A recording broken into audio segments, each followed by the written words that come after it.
noite.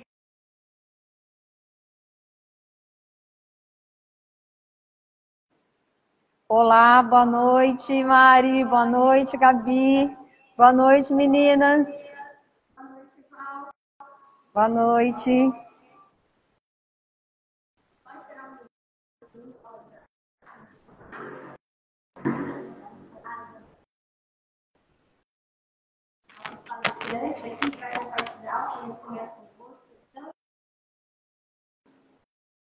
Sim, logo, logo elas estarão entrando aí para falar sobre esse assunto tão importante conosco.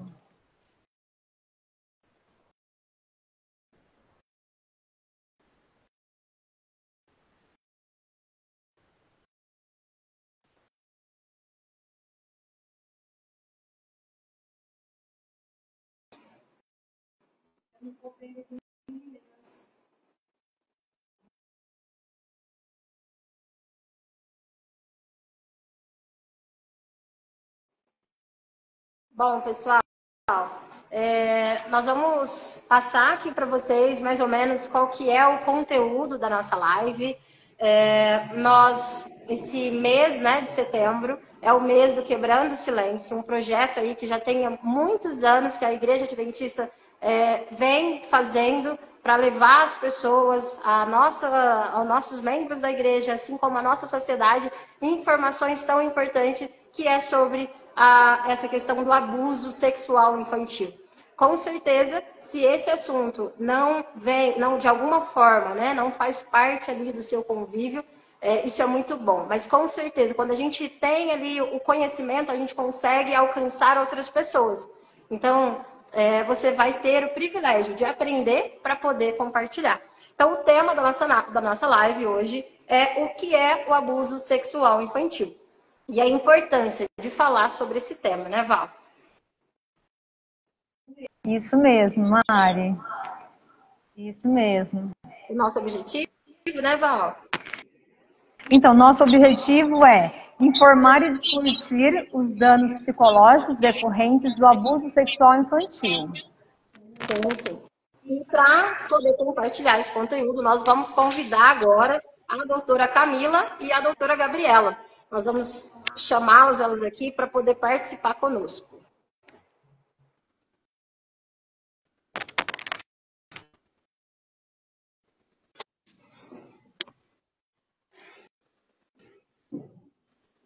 Olá, boa noite. Boa noite. Boa noite. Tudo bem, doutora Camila, doutora Gabriela? Tudo bom? Demoramos um pouquinho para entrar, a gente estava com dificuldade aqui. Obrigada pela paciência. Imagina. Nós agradecemos muito a participação de vocês. Primeiramente, nós queremos agradecer em nome aqui, né, do nosso ministério, da nossa igreja, que vem tratando sobre esse assunto. Nós, primeiramente, né, queria apresentar você para o pessoal que está aí, vocês, né, para o pessoal que está nos assistindo. A doutora Gabriela, ela é especialista na terapia cognitiva comportamental, né, doutora Gabriela? Isso. Eu me formei em 2022 e no período de 2023 até início de 2024 foi onde eu realizei a minha formação e especialização na terapia cognitivo comportamental. Muito obrigada pela participação, viu? Privilégio poder ouvi-la aqui. Boa noite, meninos. Boa noite. Obrigada, hein, pela disponibilidade de vocês em estar falando, né, junto conosco deste assunto tão importante. E eu vou apresentar, né, a doutora Camila. Ela é diretora da Clínica Eternamente, pós-graduada em Psicologia Existencial, não é isso, doutora? Isso. Trabalho aqui na clínica, né? A clínica já existe há um tempinho. A Gabi veio somar com a gente aqui. Aqui nós atendemos crianças, adolescentes e adultos. Muito bom. Então vamos dar início, doutora, falando sobre compreensão do abuso sexual infantil. Aí eu tenho uma perguntinha aqui já para você. O que caracteriza o abuso sexual infantil? Bom, pensar sobre o abuso sexual infantil é importante a gente entender que engloba não só a questão do ato sexual, com penetração em si. Tem aí a questão do toque, tem a questão verbal, né? A questão visual, que às vezes não só o adulto, né? Pode ser essa pessoa que pratica a questão do abuso sexual. O que eu quero trazer é que, assim, normalmente o abuso sexual ele é praticado por uma pessoa que tem uma consciência a mais, né, do que esse menor, do que a vítima. O que eu quero dizer? Nem sempre é só o adulto. Às vezes, por um adolescente com uma criança, porque o adolescente tem aí uma consciência maior, né?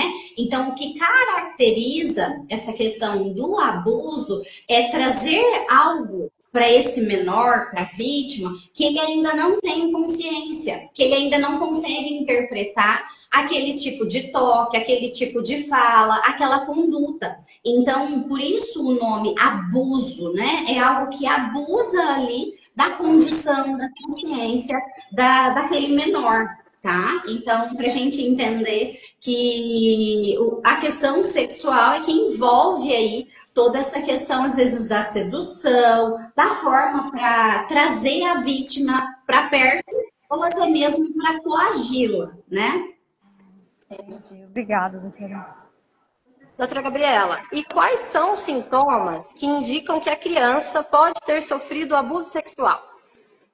Esses sintomas, né, eles podem vir tanto como comportamentos externalizantes mesmo, que normalmente são mais fáceis da gente perceber, sintomas emocionais que são um pouquinho mais difíceis, e também, né, o cognitivo ali, que vai interar o quê? No comportamento externalizante mesmo, a gente pode observar agressividade, que é uma hiperatividade da criança. Ao mesmo tempo da agressividade, essa irritabilidade, também tem um retraimento social, né, causado ali pela emoção do medo, né, da desconfiança, né, do que uma outra pessoa pode ser capaz de fazer a ela. Né? E tudo isso, em conjuntura, vai penalizando o quê? Né? Num baixo desempenho escolar, que vai atingir a autoestima, a autoimagem que a criança tem dela, do adolescente. Isso pode causar também, né, distúrbios de sono, distúrbios alimentares. Então, é um conjunto de situações ali, né, que a gente consegue encontrar na literatura e pesquisas que demonstram, né, quais os sinais ali mais visíveis e importantes frente a um episódio traumático, né? E te ouvindo, Gabi, tô pensando aqui, né, o quão amplo é, né? Porque isso acaba envolvendo a criança e a vítima, né? Vamos dizer, porque nem sempre é só uma criança. Às vezes é um adolescente também, às vezes até uma mulher adulta. Desculpa, mas a gente entender o tamanho do prejuízo que a vítima ela está submetida, né? Desde o desempenho escolar até as relações, a questão da confiança, né? De confiar no próximo, porque normalmente o abuso ele é cometido por uma pessoa, alguém próximo, alguém que teve ali um fácil acesso a essa criança ou essa vítima, e aí é onde que exatamente pelo abusador ter chegado por um caminho de fácil acesso, por ser uma pessoa próxima, é onde que fere a confiança das relações ali de quem convive, né? Passa a ser uma pessoa que tem dificuldade de confiar nas outras pessoas, né? Sim, com certeza. Vamos falar agora, Camila, sobre danos psicológicos imediatos. Ai, os danos psicológicos não são poucos, são muitos danos, muitos. Olha só, vamos pensar aqui, gente, ó, a questão do medo, né? A pessoa passa a ter ali um medo, que seja um medo direcionado a algo específico, ou que seja um pânico, por exemplo, né? Que já é um transtorno que tem o medo, mas de uma forma mais acentuada. Então, ela passa a ter um medo que é descomunal, que é desproporcional. A questão da ansiedade, né? Muito ansiosa, às vezes ansiosa com as questões, por exemplo, naturais naturais do dia a dia. Rotina às vezes de banho, que às vezes compromete. Por quê? Porque a pessoa às vezes vai ter o contato aí com o próprio corpo, o que vai remeter ela a essa memória daquilo que aconteceu, né? Relatos que eu já ouvi, né, em alguns momentos do período de atendimento mesmo, é que, assim, em situações, por exemplo, que a vítima, ela foi abusada quando ela ficava sozinha em casa com esse abusador, né?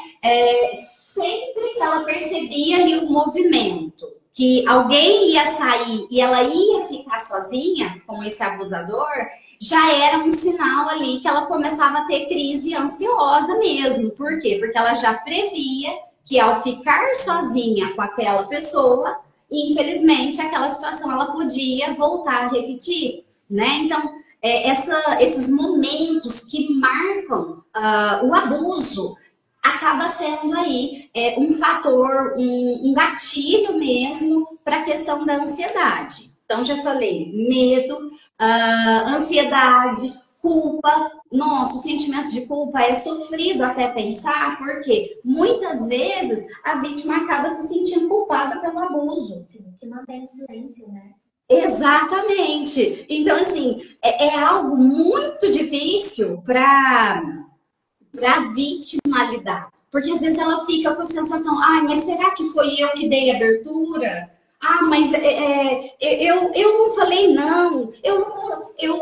Às vezes ela assume aquela responsabilidade. Porém, ela não percebe, né, o quanto ela foi talvez coagida, o quanto a situação foi manipulada para que ela ficasse mesmo naquela condição. Então, a culpa, né, é algo muito presente. A questão da vergonha, dela ter vergonha por ter passado por aquilo, e tudo isso, como a Gabi já falou, pode caminhar, infelizmente, para os transtornos alimentares, transtornos sociais. Nossa, infelizmente, assim, os impactos psicológicos são muitos, né? E o que pode limitar muito a convivência dessa pessoa. E aí, pensa aqui comigo, ó, se a vítima tem todo esse sintoma, o medo, a ansiedade, a culpa, a vergonha, às vezes a confusão de como que foi a situação, ela às vezes vai ter dificuldade de romper esse ciclo para ir contar para alguém. Por quê? Porque ela está se sentindo culpada. Ela tem medo que as pessoas que ela talvez não possa confiar nas pessoas, que as pessoas possam trair a confiança dela. Então acaba deixando ela ainda mais reclusa e presa nesse ciclo do abuso, o que é muito sofrido, né? Porque dá a sensação como se não fosse conseguir sair daquele lugar, né? Então, esses são os impactos que acho que a gente precisa de estar atento até para perceber esses sintomas nas pessoas ao nosso redor, né? Por que às vezes uma pessoa que era muito alegre, conseguia socializar, hoje ela já vive, né, mais, às vezes arredia, às vezes resistente. O que tem por trás, né? Porque às vezes tem uma dor, só que a pessoa não consegue verbalizar, não consegue romper com aquele ciclo. É muito importante mesmo, né? Estar atento à mudança, né? A observar mesmo as mudanças de comportamento, porque é difícil para a pessoa, né, que é abusada, né, ainda mais no caso, né, de criança, conseguir falar, né, porque aí são traumas, são dificuldades muito grandes dela de sair dessa situação, né. Exatamente, romper com esse ciclo, né, e igual eu vi que a live de vocês a semana passada falou sobre a questão da pessoa, né, ser próxima, né, e aí como que eu vou contar que é aquele tio super querido da família?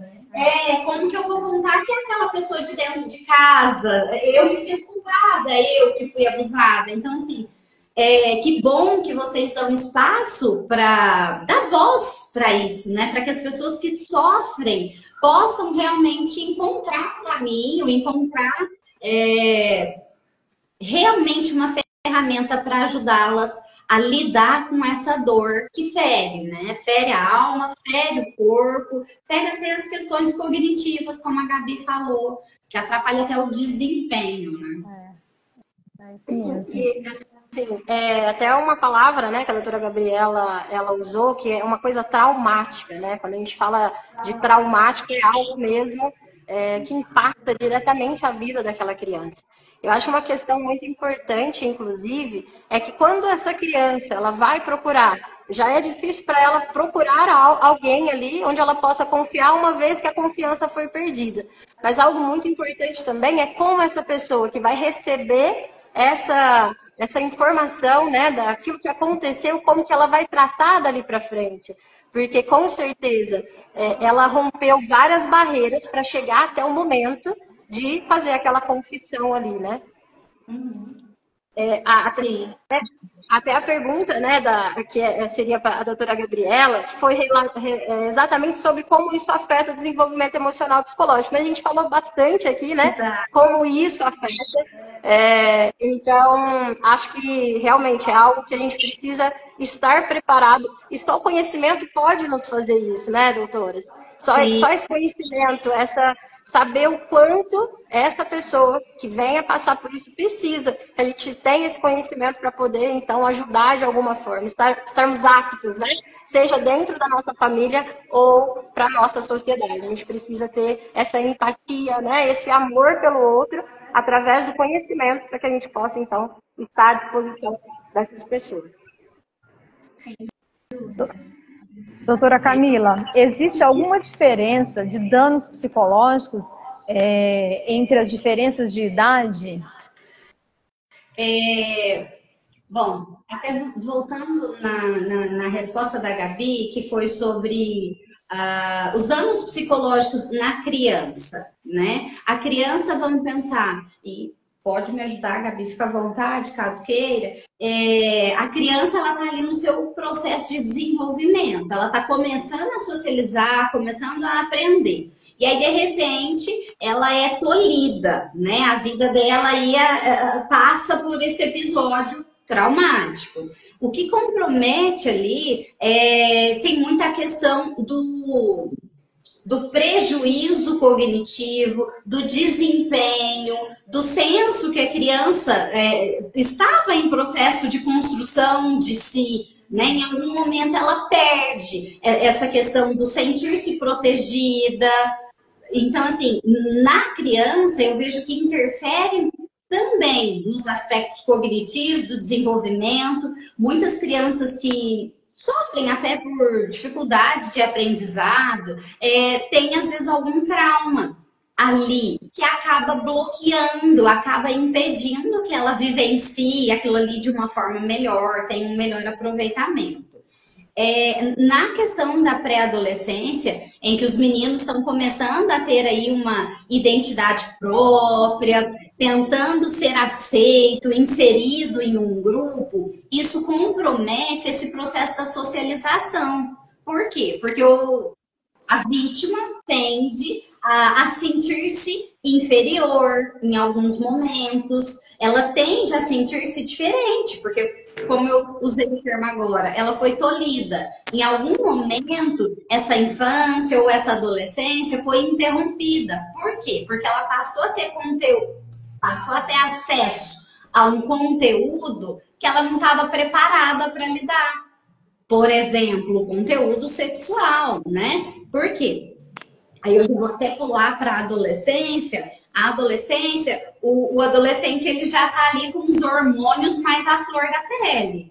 Então, ele tem as respostas físicas, né, do corpo dele respondendo para essa questão da sexualidade. Aí, o que acontece? Se tem ali o abuso, que pode ser, né, infelizmente, alguém manipular os genitais dessa pessoa, e isso acaba comprometendo ali, em algum momento, a questão da sexualidade. Por quê? Porque às vezes a primeira experiência que ele teve com a sexualidade foi através de um abuso.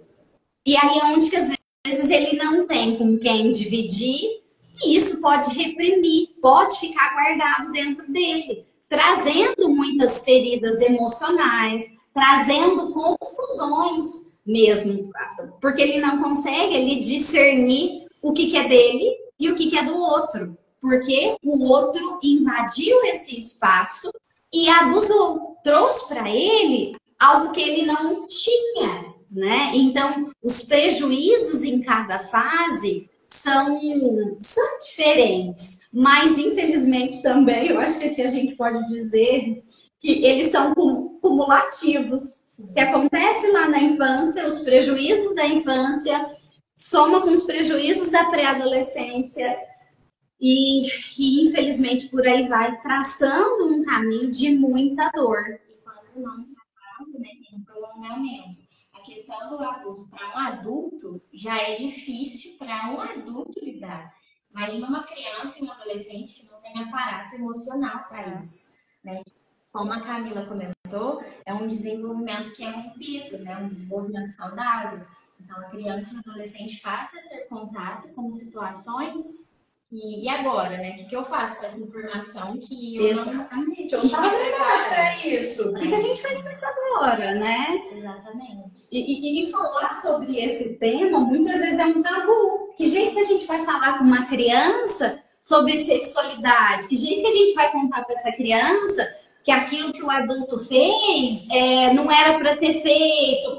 Como que a gente aborda? E hoje, na sociedade, não são todas as famílias que sentam para conversar e falam, olha, isso é certo, isso é errado. Se alguém fizer assim, às vezes isso não acontece. Sustentando a cultura do silêncio. Sustentando a cultura do silêncio. Aí as coisas acontecem e ficam ali ocultas, como se não existissem. Mas existe ali muita dor, existe ali uma criança ferida, existe ali às vezes um adulto, um adolescente. Nossa, aqui eu vou falando e vou lembrando de casos assim no consultório, mas assim, todos os pacientes, né, que eu tive contato com essa questão com a demanda, né, do abuso, que vieram por conta dessa queixa, elas só se deram conta assim, a partir dos 35, 40 anos que vão identificar, nossa, mas aquilo era um abuso. Não, mas aquela brincadeira não era uma brincadeira. Nossa, mas aquilo que a gente... Então, assim, não é uma consciência que normalmente as pessoas logo vão ter, mesmo o adolescente. Agora, imagina na criança.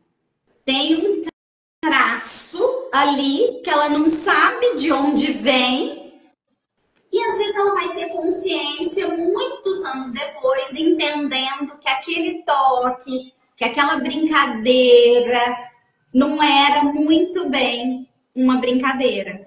Nossa, eu lembrei de uma situação em que a paciente trazia alguns recortes da infância e que até momentos antes eram memórias muito saudáveis para ela, porque era a memória dela com um abusador, mas em que o abusador fazia tranças no cabelo dela. E aí ela gostava que ele mexia no cabelo, mas depois que ela foi perceber que por trás desse toque tinha algo sexualizado. Por quê? Para mexer no cabelo era sentado no colo. Em muitos momentos ela tinha toque. Então, assim, às vezes a vítima não identifica. E aí demora, né? E aí até descobrir isso, qual o prejuízo que causou ao longo de uma trajetória. Nossa, sim. Inclusive, né, assim, abordando um pouco mais em relação a isso, a esses danos que são causados, a gente sabe que a longo prazo várias coisas podem ser descobertas, observadas, né?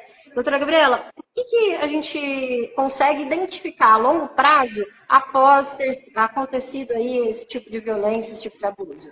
Quando uma criança, né, um adolescente, ele passa por esse episódio, por essa violência traumática, só a ação, né, o abuso sexual, ele já é reconhecido como fator de risco para predisposição de quê, né? Desenvolver um transtorno psiquiátrico ali, né? Então, todas as questões que a criança ou adolescente vai lidar, com a irritabilidade, a agressividade, a autoimagem de si, a autoimagem de si mesmo, a autoestima, tudo isso, quando não cuidado e tratado, vem como formas, né, de desenvolver os transtornos de ansiedade, transtornos de depressão, a questão da personalidade mesmo, né, o transtorno de personalidade, como borderline, e o que é mais comum, assim mesmo, é o TEFT, que a gente entende como transtorno pós-traumático, um transtorno de estresse pós-traumático, que é conceitualizado como, né, a pessoa passa por um ou mais episódios onde a vida dela está ameaçada, onde ela se sente violada, né, e tem a questão ali da impotência, né, de não conseguir reagir sobre. Né? Então, grande parte, né, de estudos revelam que o TEP e também o transtorno ali de personalidade borderline, eles são os mais comuns, né, de pessoas desenvolverem a longo prazo, né? Quando não cuidado ali, quando não relatado, né, de forma cuidadosa e segura, infelizmente é o que a gente mais encontra. E aí eu tô pensando que o transtorno borderline, ele é um transtorno muito difícil de diagnóstico e difícil de tratamento. Né? Ajustar a medicação para esse transtorno é delicado, adaptar as psicoterapias é delicado, porque a pessoa muitas vezes vive momentos de muita impulsividade, às vezes de rompantes. Nossa, tem a questão da própria tentativa de suicídio, que é uma característica do border, né, do borderline. Então, assim, infelizmente, o silêncio ele vai dando brecha para esses transtornos. Por isso que a gente precisa mesmo quebrar o silêncio, né? Igual vocês estão fazendo aqui, através desse movimento, olhar para isso, né? É importante estar ajudando, né, a estar falando mais, né? É muito difícil, como você já foi falado, as pessoas vão criando um bloqueio, as crianças, os adolescentes, né? Porque, como foi falado, né? Como que uma pessoa, né? Foi falado na live anterior também, uma pessoa tão próxima pode abusar. Então, assim, aí às vezes ela pensa assim, ninguém vai acreditar em mim, né? Muitas das vezes até pensa, ninguém vai acreditar em mim que essa pessoa tão próxima fez, né? Fez isso, né? Então, assim, estamos aí para ajudar mesmo, né? A quebrar, né? O silêncio e diminuir, né? Esse sofrimento aí para as crianças, né? Camila, como o abuso sexual na infância pode impactar a vida adulta? Na vida adulta, hoje a gente vê muito, tá em alta a palavra do relacionamento tóxico, né? Tá em alta. Mas, infelizmente, na vida adulta, isso traz o impacto de a dificuldade que a pessoa tem em estabelecer relacionamentos saudáveis. Por quê? Muitas vezes pode ser que ela não consiga se posicionar da maneira adequada, que ela não consiga, às vezes, falar não, sabe? Se posicionar perante algumas condutas inadequadas do outro. E aí, esse outro, né, o parceiro, a parceira, pode ir tomando, né, invadindo alguns espaços que impede do relacionamento ser um relacionamento saudável. Então, assim, uma das dificuldades aí é essa questão de manter, estabelecer e manter relacionamentos saudáveis, a própria questão da confiança, a dificuldade que ela tem, igual a Valdivânia acabou de falar, a dificuldade que tem em confiar, porque, poxa, se o meu pai, que é ali, né, o cara para me proteger, violou, o que o outro vai fazer comigo? Nossa, se o meu tio, se a minha madrinha fez isso, o que que o outro vai fazer? Então é onde que a pessoa acaba tendo essa questão da confiança muito prejudicada. Ela não consegue, às vezes, estabelecer relações de confiança, vínculos profundos. E aí, vamos pensar, né? Já que a gente está falando de vida adulta, como que estabelece um casamento sem a confiança? Como que eu faço uma aliança com alguém, né, me tornando um só, se eu não consigo confiar que esse outro vai me proteger, vai cuidar de mim, na alegria e na tristeza, na saúde e na doença. Então, assim, toma proporções que ferem todas as esferas da vida, né? Como a gente está falando da própria questão da saúde mental, é uma pessoa que pode desenvolver também traços depressivos, ter ali sequelas nessa saúde mental, né? Então, na vida adulta, esses são, infelizmente, são assim, os fatores mais prejudicados. A questão do relacionamento, a confiança, a questão da saúde mental, as dificuldades de manter uma saúde mental saudável, né? Muitas sequelas para a gente tentar poupar. Ah, também estou esquecendo, tem o uso de uso e abuso de substâncias, né? Que são as drogas, bebidas. Infelizmente a pessoa pode caminhar para o vício. Por quê? Porque exatamente, em busca de um refúgio. Às vezes ela, na busca ali, na tentativa de sanar a dor, ela vai para a bebida, que é algo que tira com a mão, né? Como se fosse assim, uma chavinha que ela vira. Mas aí, depois a gente vê o efeito em escala, né? Em cascata. Porque aí ela precisa de mais para não entrar em contato com aquilo, porque a hora que volta para a realidade é muito dura. Enfim, acaba sendo algo muito degradante, acho que essa é a palavra, né? Que vai ferindo o ser ali como um todo, né? Sim.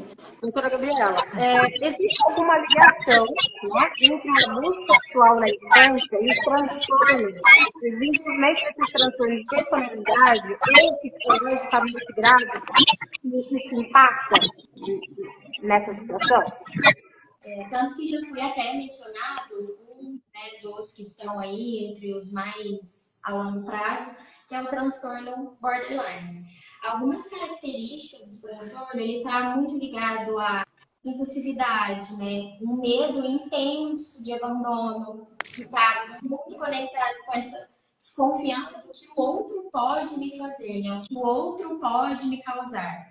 Então, tem a questão da revitimização, quando a Camila foi falar da ideia, né, de relacionamentos não saudáveis, né? Que a pessoa, às vezes, ela não consegue estabelecer e desenvolver um relacionamento saudável porque ela se vê, talvez, manchada pelo abuso e ela não se permite a ter uma vida agradável, né? A ter uma vida ali onde ela possa, né, se restabelecer. Então, ela pode pensar lá atrás, né? Olha o que ia acontecer comigo, olha o que eu permiti acontecer comigo, então eu não também vou ser, né, digna ali de ter pessoas boas ao meu lado, ter relacionamentos bons, e aí essa revitimização, ela vem como?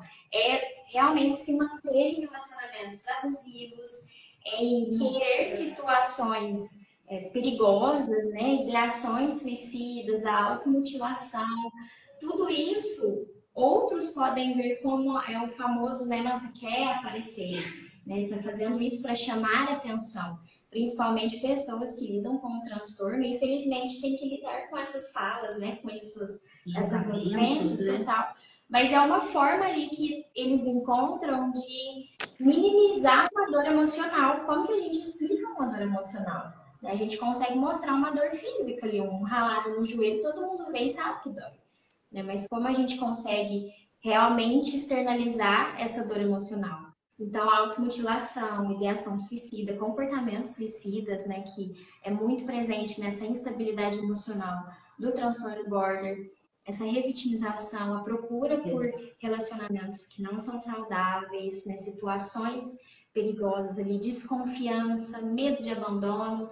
Então, todas essas e outras também são características ali totalmente associadas, né, a uma criança, um adolescente que passou pelo abuso, não teve um cuidado, uma segurança no desenvolvimento ali no decorrer da vida e, infelizmente, né, na vida adulta, acaba agravando, né? Eu estava te ouvindo e lembrando, teve um dos casos que eu já acompanhei que desenvolveu TOC, que é o transtorno obsessivo compulsivo.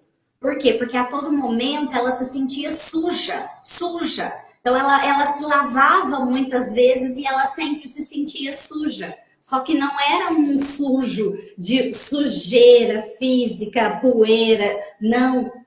É sujo da culpa, é sujo desse mal-estar que foi causado, né? De uma infância interrompida, de uma adolescência violada, ou de uma juventude não respeitada. Então, assim, tem essa questão também, né? O toque não é tão comum, mas é possível, né? Às vezes ela tem alguma predisposição, isso também pode acontecer, porque aí a pessoa se sente suja porque ela foi violada. Sim. Sobre intervenções e recuperação. Doutora Camila, quais são as abordagens? Quais são as abordagens terapêuticas mais eficazes para tratar os danos psicológicos do abuso sexual infantil? Essa pergunta, né? Eu preciso de uma sardinha para a Gabi, porque a abordagem hoje mais indicada para o tratamento dessa demanda é a terapia cognitivo-comportamental, que é a especialidade da Gabi, né? É uma abordagem aí que consegue olhar para o trauma, consegue trazer um outro olhar para a situação, né, Gabi? Focado, né? Então, qual que é a consequência de tudo isso, né? Qual que é o contexto? Vamos olhar para essa dor, esse trauma, essa experiência e o que isso gerou cognitivamente, né?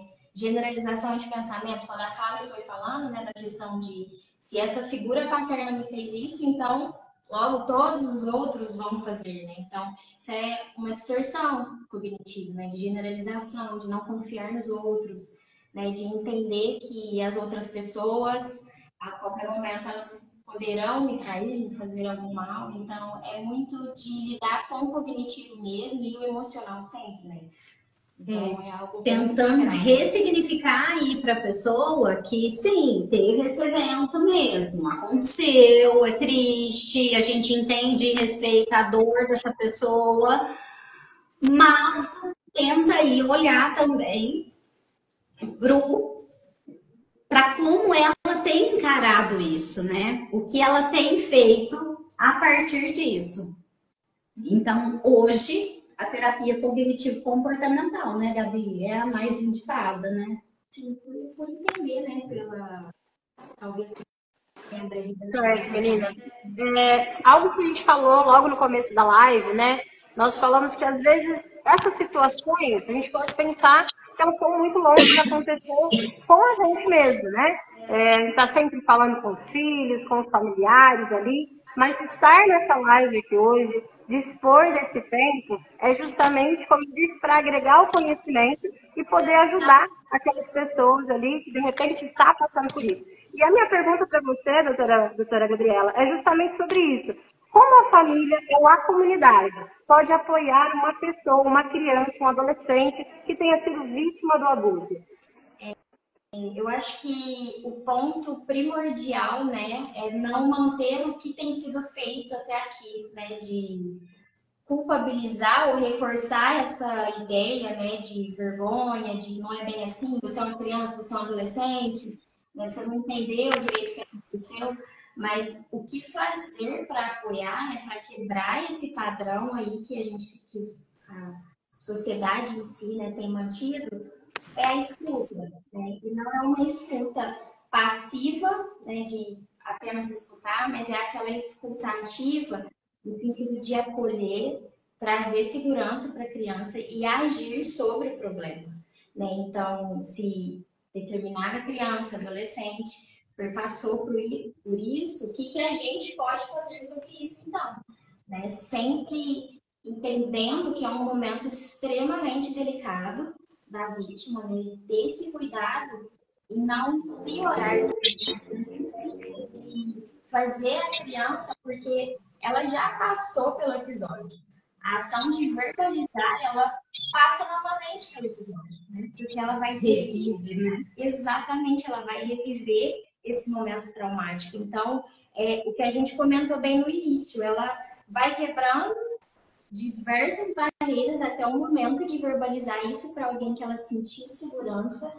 E o que cabe a nós, né? É uma escuta segura, acolhedora e ativa, né? De agir frente a esse problema, para a gente não manter, né? Não sustentar essa cultura do silêncio, que tanto eu acho que é muito importante até, né? Porque às vezes nós, seres humanos, às vezes a gente acha que conhece todas as pessoas e quando uma notícia dessa vem à tona, você pensa, não, mas fulano, ele é tão bonzinho, ele é tão gente boa, nunca que ele faria isso. E passar essa sensação para aquela criança, adolescente que está passando por aquele momento, com certeza é doloroso para ela, né? Porque, como você disse, ela quebrou uma barreira para chegar até ali.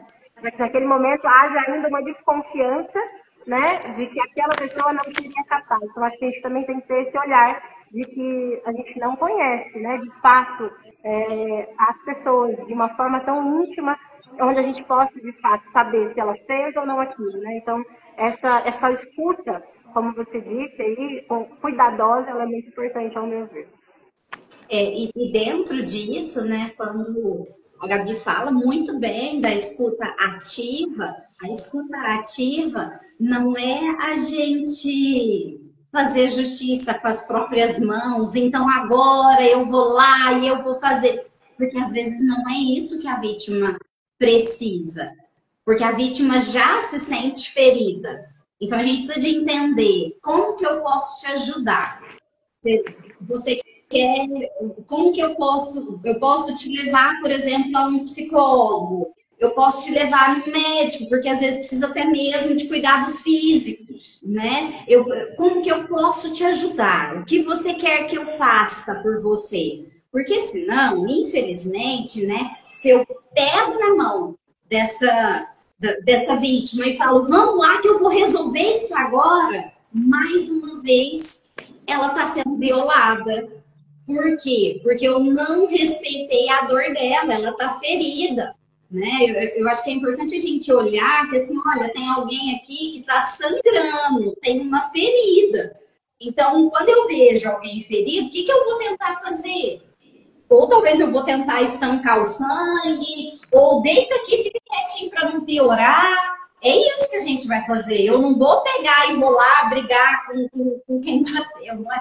A gente precisa de primeiro colocar a cabeça no lugar. A escuta ativa é essa que, sim, eu vou fazer algo por você, só que nem sempre vai ser, eu vou chegar lá e já vou contar assim para a família inteira.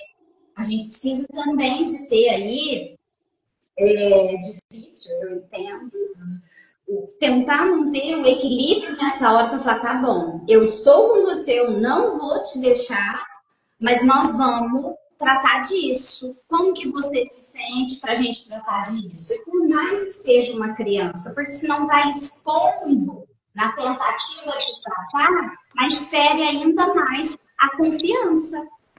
Então, é o que a gente precisa de entender, né? Dessa escuta ativa também, né? E doutora, é possível uma recuperação completa dos danos psicológicos causados pela violência sexual infantil? O completa aí é complicado falar, porque tem toda uma questão da singularidade, da forma de cada um perceber o mundo. Tem pessoas que são mais sensíveis, interpretam de uma forma. Tem pessoas que vão interpretar e reagir de outra forma, né? Vai ter pessoas que passaram por situações de abuso e ainda assim conseguiram deslanchar na vida. chama aquela apresentadora americana que é negra? A Oprah. É Oprah, fala. A Gabi sabe inglês, então por isso que eu tô aqui usando dela. A Oprah, ela tem um histórico de abuso, assim, assustador. Né? Não sei se vocês conhecem a história dela, mas assim, é uma história que quando eu soube, eu falei, não é possível. E hoje a mulher, assim, é uma das maiores, não sei nem como falar. Ela é um símbolo de referência, né? Um símbolo de referência. De como pessoa mesmo, né? De trajetória de vida. Trajetória de vida, de onde ela veio, para tudo que ela construiu. Ela está entre as mulheres mais ricas do planeta. Então, assim, ela não ficou presa no abuso. Mas temos outras pessoas que, às vezes, aquilo ali fere uma vida inteira. Às vezes ela não vai conseguir romper com aquilo que aconteceu. E são pessoas diferentes. Não quer dizer que um é fraco, o outro é forte. Não. São tratativas diferentes, são formas diferentes de encarar uma mesma dor. Nós mulheres, né? Eu sou mãe, não sei se vocês são mães, mas cada um encara a dor do parto de uma forma. Tem uma que quase morre, tem outras que, ai, não foi nada. Tem outras que é mais ou menos assim, é uma dor que só quem sente pode falar. Por isso que a gente precisa da escuta ativa para entender. Agora, sobre a recuperação, vai depender muito da rede de apoio que essa pessoa vai ter, dos tratamentos que ela vai ter acesso, que ela vai poder buscar e vai contar. Então, assim, eu acredito muito na questão da resiliência, desse apoio contínuo, da reconstrução da família. Eu acredito muito que isso pode acontecer. Porém, é muito singular. E assim, cá entre nós, aqui nós estamos num ambiente cristão, né? Eu e Gabi somos cristãs, então tenho liberdade para falar que para nós, dentro da psicologia, talvez é limitado, mas nós temos um Deus que pode tudo, né? Que ele vai lá na minha dor, ele acolhe a minha ferida, ele cuida daquilo que eu não dou conta. Então, assim, eu acredito que todo, né, um suporte aí, desenvolvendo a nossa fé, uma rede de apoio, nós podemos sim reescrever essa história, né?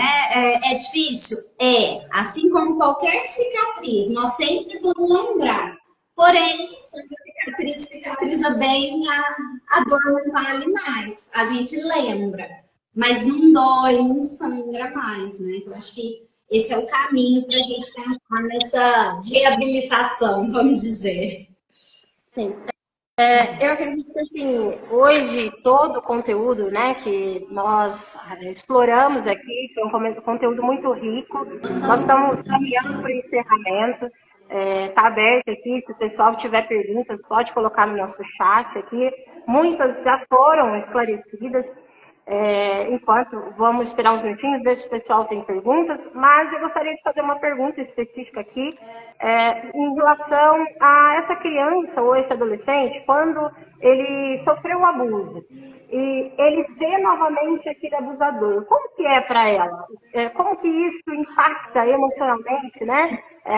As reações, tanto físicas quanto emocionais. Uma vez que ela talvez não tenha nem mesmo passado aquela informação para alguém, mas ver ela novamente ali, como seria?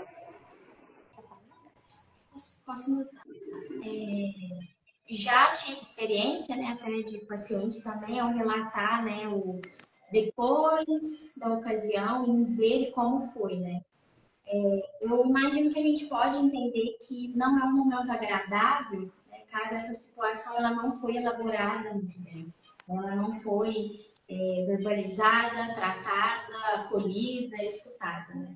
Então, existem sim formas de lidar com isso, com talvez uma ansiedade um pouco mais elevada, né? Algumas pessoas realmente lidam com a raiva, o rancor, né, do que uma pessoa fez comigo, né? Da forma como eu fui violada, né? Da forma como eu fui machucada.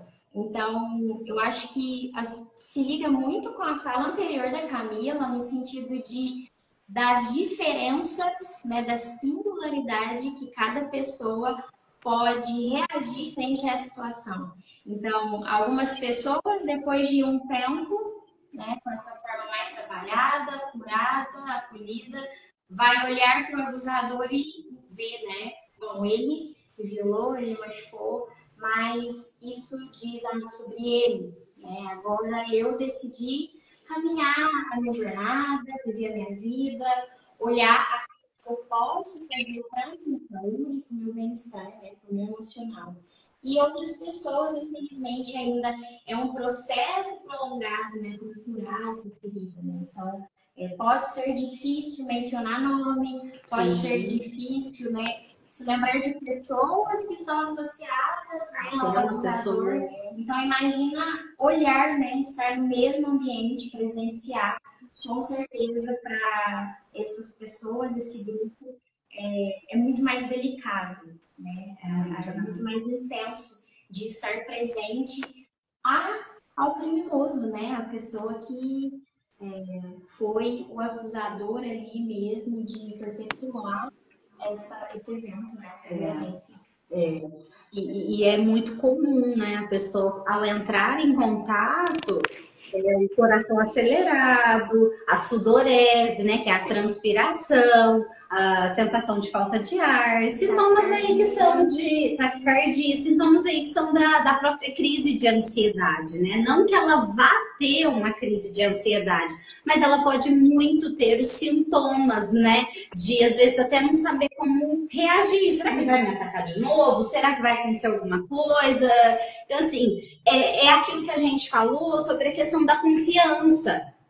Eu não sei se eu posso confiar, eu não sei se eu posso ficar perto e a pessoa não vai fazer outra coisa, algo pior, ou repetir o que já foi feito. Então, é uma insegurança tamanha, né? Intensa.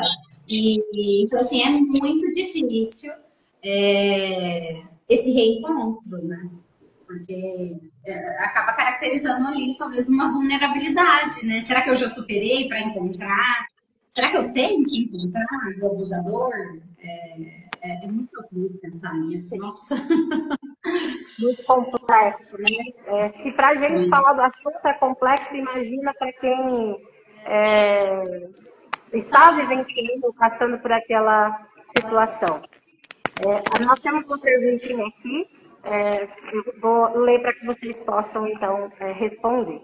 A nossa amiga, irmã Rosilda, ela pergunta o seguinte: a minha pergunta é: quem já passou por esse tipo de situação na infância, nunca teve coragem de falar para a família, é importante fazer algum tipo de tratamento? É necessário, tá? Porque é necessário, porque por mais que passou, foi algo que aconteceu lá atrás, mas nós não sabemos como isso ficou. Será que isso ficou bem cicatrizado? Será que essa ferida foi cuidada? Porque, às vezes, eu posso ter comportamentos que são prejudiciais, que remetem a isso. E, infelizmente, isso é uma coisa que, se eu não cuido, às vezes eu posso repetir nas relações. Não estou querendo dizer, você vai ser o próximo abusador. Não, mas às vezes você se submete, por exemplo, a um relacionamento tóxico. Ou às vezes você não consegue se posicionar e falar não. Ou às vezes aquilo acaba passando para os filhos e os filhos podem ser vítimas de abuso. Por quê? Porque às vezes não conseguiu estabelecer os limites saudáveis da relação. Isso acontece em todo caso? Não, não acontece em todo caso. Mas são situações, porque uma vez que nós fomos feridos e não tratamos essa ferida, aquilo ainda está ali. Em algum momento ou outro, isso pode vir, né, a aparecer. E uma outra coisa que eu acho que é importante falar é a gente pensar o seguinte: por que hoje temos tantas, né, fibromialgias? Por que hoje temos tanto transtorno depressivo? Por que hoje tem tanta enxaqueca? Por que que hoje que marca? Ah, o intestino, as gastrites. Porque às vezes a gente vai guardando tanta coisa, e na psicologia a gente chama isso da psicossomática, que às vezes eu guardo tanta ferida que o meu corpo começa a apontar. Eu vou no médico, faço todos os exames, não tenho nada. Mas meu corpo dói até o cabelo. Por quê? De onde vem? Não, eu já superei, eu já casei, já tenho filho, vida que segue, eu até convivo com essa pessoa. Será? Será que às vezes não foi só uma calosidade que criou em cima dessa ferida, mas na verdade ela não está tratada? Então, às vezes, temos comportamentos que são ocultos, que nós não percebemos o porquê que eu faço isso sempre assim. Por que que eu sinto esse medo? Por que que eu me relaciono dessa forma? E aí, quando busca, às vezes, em algum momento, pode ter passado por algum tipo de abuso, algum tipo de violência, né? Pode ser aí, nossa, a violência ela é tão ampla, né? Mas eu defendo sim que mesmo que passou na infância, em algum momento da vida precisa de tratar, porque às vezes aquilo foi resolvido, mas aquilo trouxe outras sequelas. Aí a gente vai remediando as dores e nunca trata a raiz da situação. Aí a dor só vai mudando. Uma hora é o intestino, outra hora é a gastrite, outra hora é a cabeça. E nunca tratamos a raiz, que muitas vezes pode ser emocional. Até porque, né, doutora, com certeza, assim como a parte emocional, ela impacta a nossa saúde física, a física também impacta a nossa saúde emocional. É um conjunto, a gente precisa estar, né, nos entender de modo geral. A gente vai partir para a última perguntinha, nosso tempo já se encerrou, tá muito bom, mas a gente vai precisar pausar. Mas eu vou terminar aqui com a pergunta da Elaine. Ela diz o seguinte: o acolhimento para a mãe abusada e o filho do abusado pode ser tratados na mesma sessão ou são acolhimentos diferentes de aceitação no caso do trauma? Entendi. Tá. Perguntou se seria o indicado fazer o tratamento, por exemplo, para a mãe foi abusada e para o filho de abuso numa mesma sessão. Assim, não, eu acredito que não seja muito indicado. Por quê? Porque são dores diferentes. São contextos diferentes. Por exemplo, ela sumiu a imagem, mas ainda consegue me ver? Será? Tá tudo certo. Então, vou continuar. Tá tudo certo. Pode continuar. Bom, eu, né, penso que devemos tratar, mas separado. Por quê? Porque são contextos diferentes, dores diferentes. Por exemplo, o filho, né, que aí acaba sendo fruto de um abuso, é uma criança gerada e que não está sabendo de nada que aconteceu. Ela chegou aqui nesse mundo e minha mãe... A gente retorna no desenvolvimento cognitivo e emocional da criança, né? Então, ela está perpassando as fases naturais dela. O dela não foi rompido. Dela começou a partir dali. Tudo bem que foi a partir de uma dor, de um sofrimento, sim. Mas ela é como se ela chegasse, entre aspas, né, gente? É como se ela chegasse em branco. Mas a mãe não. A mãe tá ferida. E eu fico até pensando assim, como que é pra mãe olhar para essa criança? Oi. A nossa live vai cair e a gente retoma para finalizar, tá bom? Tá bom. Voltamos. Aê! Continuando, doutora, pode finalizar aí o pensamento. Tá. A pergunta era sobre fazer o mesmo tratamento, né, para a mulher que foi abusada e o filho que acaba sendo o fruto, né, fruto dessa violência, né? Eu vejo que a necessidade são de tratamentos distintos, porque são dores distintas, né? Essa criança, como a Gabi já falou, ela vai entrar dentro do seu processo de desenvolvimento ali natural da idade. Tá certo que talvez ela vai passar pelas dificuldades por ter um pai ausente, por às vezes não saber quem é o pai, essas outras dores frutos do abuso, vamos dizer assim. Porém, essa mãe, ela precisa de ser cuidada e olhada, né, assim, muito acolhida, porque a todo momento ela vai olhar para essa criança e talvez lembrar. E olha, passar pela fase do puerpério não é uma fase muito fácil. Passar pelos meses iniciais não é uma fase fácil, ainda mais quando tem essa dor envolvida ali, né? Então, acho que é muito necessário, sim, buscar o tratamento, mas cada um dentro da sua necessidade, da sua abordagem. Certo. Qual a mensagem que vocês querem, alguma mensagem que vocês queiram deixar para todos nós aqui que estamos acompanhando a live sobre esse assunto de abuso sexual, esse assunto tão importante? É um assunto, né, delicado, é um assunto às vezes difícil de ser tratado, né, de ser trabalhado, mas infelizmente ele ainda ocorre, né, essa violência ainda ela existe. Só que existem profissionais, né, que eles são habilitados para o cuidado, né, dessas pessoas. Então, existem profissionais que são habilitados para essa demanda, para essa escuta, para esse apoio, para validar, né, o que a vítima passa, o que ela passou durante a sua vida.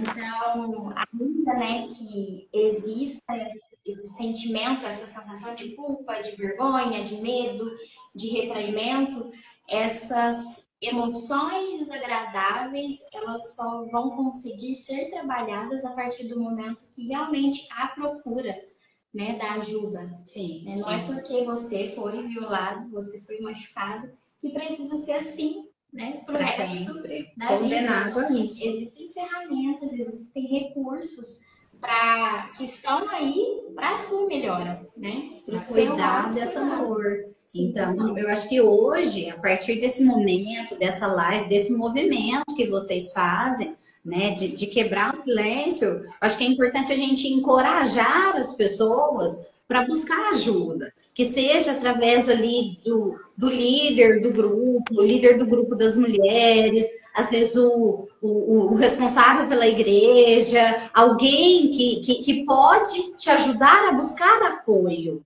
sabe? Como a Gabi muito bem diz, temos profissionais para isso. Assim como a gente machuca a perna, a gente vai no ortopedista, nós também temos feridas emocionais e eu creio muito que Deus nos dá essas ferramentas para a gente cuidar dessas dores, né? Até porque ele já contou que aqui ia ter muita aflição, né? Então ele capacitou cada um de um jeito, um é especialista numa área e, né, temos aí hoje psicólogos, psiquiatras que podem ajudar a ressignificar, trazer um sentido novo, porque não tem como a gente apagar essa parte da história. Não tem como. Mas como que a gente vive a partir dessa dor? Então, a mensagem que eu trago é de encorajamento mesmo, para que vocês possam olhar para as próprias dores, não minimizem, né? Às vezes, minimizar uma dor pode resultar, às vezes, numa psicossomática, né, numa somatização, que é a resposta do seu corpo daqui a um tempo, né? Então, olhem, tenham a oportunidade. Se esse assunto está sendo falado hoje aqui, você está tendo a oportunidade de ver isso, ou é porque talvez você pode ajudar alguém, ou porque talvez você precisa de ajuda. Então, acho que essa é a minha mensagem, para que a gente possa se unir e poder cuidar, né, um dos outros aí, enquanto cristão, né, representante de Cristo aqui na Terra, que a gente puder fazer para acolher a dor do outro, acho que esse é o nosso papel. Sim, isso mesmo. Você até levantou algo muito relevante, que é a questão de Deus, né? Ele é o Deus dos milagres. A gente tem mesmo que buscar os profissionais, mas sempre ter no coração de que ele pode curar qualquer ferida, né? E a gente também, como você disse, ele capacitou essas pessoas para estar à nossa disposição. Então, a gente, nessa junção, com certeza, a gente vai conseguir sair melhores, né, dessas situações ou ajudar os outros ali com empatia, amor, pelos próximos. Nós estamos muito felizes de ter concluído essa live com vocês. Agradecemos demais a doutora Camila, que ficou com a gente, se não me engano, há 2 anos atrás, né? Foi maravilhoso, dessa vez não foi diferente. Obrigada, doutora Gabriela, por também ter se colocado à disposição de participar. Foi um prazer conhecê-la e ouvir um pouquinho, né? Com certeza, Deus capacitou vocês de forma formidável. Obrigada mesmo, de todo o coração. Com certeza terão nosso convite, podem ter certeza. Vamos fazer mais vezes. Obrigada por confiar na gente, por abrir esse espaço para a gente poder falar, né?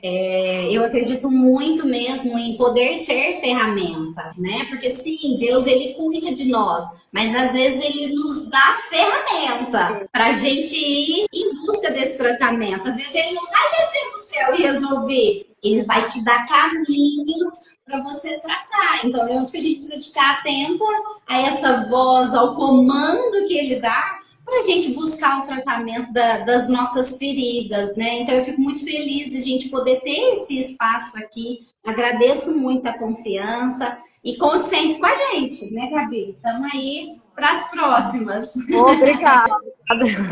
Obrigada, meninas. Daqui uns tempos, mensagens chegam aí para vocês de novo. Um abraço.